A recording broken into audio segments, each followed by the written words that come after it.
Magandang tanghali Pilipinas, live mula rito sa Pag-asa DOST, si Harry Bayona para sa Panahon TV Express.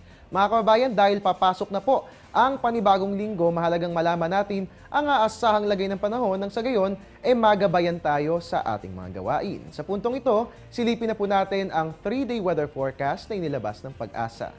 Unahin po natin sa Baguio.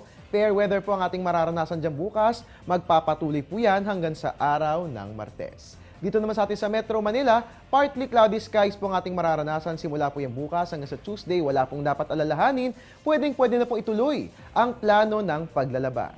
Sa Metro Cebu naman po magiging maganda ang panahon bukas, pero paghandaan po natin ang araw ng Lunes at Martes. So I suggest ngayon pa lang, simulan na po nating linisin ang ating mga sasakyan.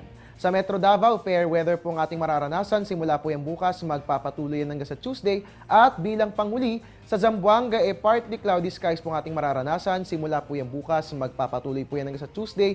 Pwede pong samantalahin na magandang panahon. Tayo po'y mamasyal kasama ang buong mag-anak. At yan nga po, ang 3-day weather forecast na hatid sa atin ng Pag-asa. Magbabalik ang Panahon TV Express makalipas ang isang paalala. Teng, ang package. Ma'am, sabi ng Air 21 on the road na. Ano, Teng? Ang package. Ma'am, sabi ng Air 21 na receive na. Okay, very good.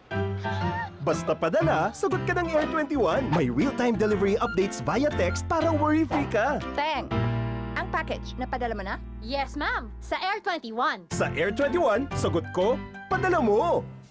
At iyan po muna ang latest mula rito sa Pag-asa DOST. Mga kababayan, antabayanan po natin si weather lover Amor La Rosa mamayang alauna at siya na nga po makakasama nyo at magbabantay ng lagay ng panahon ngayong Sabado ng hapon. Inyo nga pong nakasama, umulan o umaraw man, I'm the man. I'm your weatherman, Harry Bayona, nagpapaalalang tiwala lang. May tamang panahon ang bawat pagkakataon. Magandang tanghali po sa inyo lahat.